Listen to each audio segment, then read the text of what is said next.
Pernah kepikiran nggak sih, bahasa pemrograman apa ya yang bakal jadi kartu as di CV kamu tahun 2026 nanti? Nggak usah nebak-nebak, karena hari ini kita bakal bongkar datanya bareng-bareng. Yuk, kita mulai.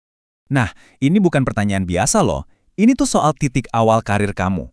Mau kamu itu baru banget mau mulai, atau udah jadi pro yang pengen naik level, ini penting banget. Dalam beberapa menit ke depan, kita bakal coba petakan jalur-jalur karir yang paling menjanjikan. Oke, jadi kita nggak ngasal ya. Ini adalah 7 bahasa pemrograman yang berdasarkan data dari perusahaan-perusahaan teknologi top dunia bakal jadi kunci buat buka pintu karir impian kamu di 2026.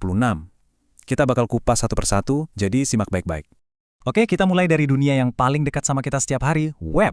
Ini dia bahasa-bahasa yang jadi otak di balik semua situs dan aplikasi keren yang kita pakai dari bangun tidur sampai mau tidur lagi. Yang pertama, TypeScript. Coba bayangin deh, JavaScript, tapi kita kasih jubah superhero. Nah, itulah TypeScript. Dia ini dirancang khusus buat ngebangun aplikasi web yang skalanya raksasa dan super kompleks.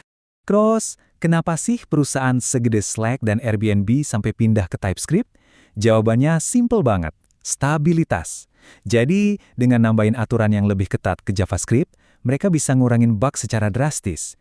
Ini bikin jutaan baris kode jadi lebih gampang diurus, apalagi kalau timnya besar. Intinya, semua demi efisiensi dan keandalan.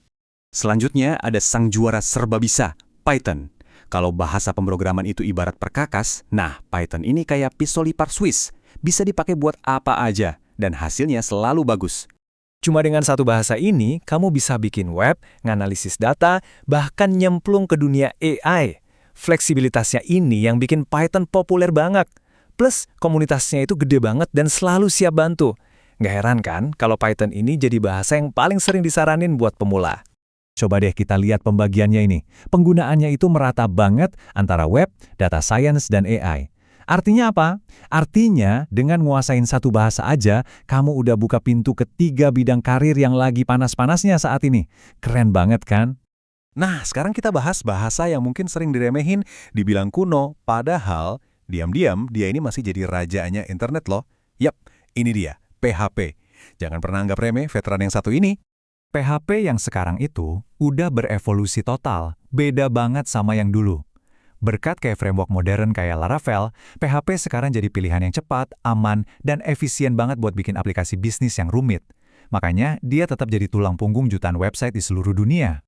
Oke, dari layar komputer, sekarang kita pindah ke benda yang nempel terus di tangan kita, HP. Kalau kamu punya mimpi bikin aplikasi yang di-download jutaan orang, 2 bahasa berikutnya ini wajib banget kamu perhatiin. Oke, yang pertama di dunia mobile ada Dart. Bahasa ini tuh diciptakan buat menjawab salah satu tantangan paling besar di dunia mobile development, dan popularitasnya meledak karena satu alasan yang kuat banget. Alasan itu adalah Flutter, framework canggih dari Google. Dengan Dart dan Flutter, kamu cukup nulis kode sekali aja, dan aplikasi itu bisa jalan di Android dan juga iOS. Buat perusahaan rintisan, ini artinya hemat waktu dan biaya yang luar biasa. Efisien banget. Sekarang, buat kamu yang mau fokus jadi spesialis Android, dengerin baik-baik. Ini dia, Kotlin. Kalau kamu serius mau bikin aplikasi Android yang paling top, bahasa ini tuh bukan lagi pilihan, tapi udah jadi keharusan. Ini adalah bahasa resminya Google buat platform mobile terbesar di dunia. Jadi, kenapa Google milih Kotlin buat gantiin Java? Sederhana aja. Karena Kotlin bikin developer nulis kode yang lebih sedikit, lebih gampang dibaca, dan yang paling penting, jauh lebih aman. Ini adalah evolusi yang bikin pengembangan aplikasi Android jadi lebih cepat dan lebih bisa diandalkan. Jadi pilihannya jelas banget kan? Kamu mau jadi jagoan yang bisa bikin aplikasi buat Android dan iOS sekaligus, pilih Dart, atau kamu mau jadi master di ekosistem Android dengan dukungan penuh dari Google, kuasai Kotlin. Dua-duanya adalah jalur karir yang sangat menjanjikan. Oke, sekarang kita masuk lebih dalam lagi nih. Kita intip ruang mesinnya internet. Ini adalah bahasa-bahasa yang jadi fondasi layanan digital yang memastikan semuanya jalan secepat kilat dan seaman benteng pertahanan. Ini dia, Go, atau sering juga disebut Golang. Bahasa ini lahirnya di Google dan misinya cuma satu, ngebangun infrastruktur internet yang kuat buat nanganin beban kerja supermasif dengan kecepatan dan keandalan tingkat dewa. Kekuatan supernya Go itu adalah kemampuannya buat ngerjain ribuan hal dalam waktu bersamaan. Coba bayangin deh Uber. Gimana caranya mereka ngelacak jutaan mobil dan pesanan barengan di seluruh dunia? Nah, Go ini emang didesain buat ngatasin kerumitan kayak gitu dengan enteng. Dan yang terakhir di kategori ini, Rust. Nah, yang ini tolong perhatiin baik-baik ya. Soalnya banyak banget ahli yang percaya kalau inilah masa depan dari software yang super aman.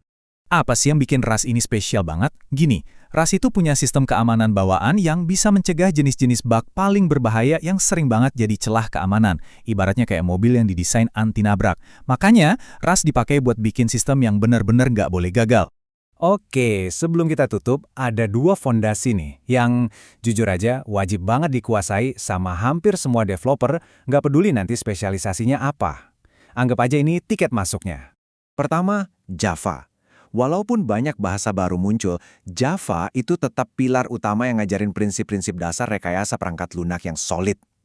Terus, buat web, udah nggak ada tawar-menawar lagi. Kalian harus banget nguasain trio JavaScript, HTML, sama CSS.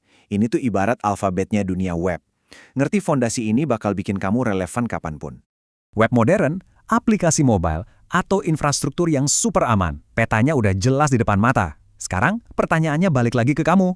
Kamu mau ada di mana di tahun 2026 nanti? Pilih jalurmu dan mulai perjalanan belajarmu hari ini. Jadi, jalan mana yang bakal kamu pilih?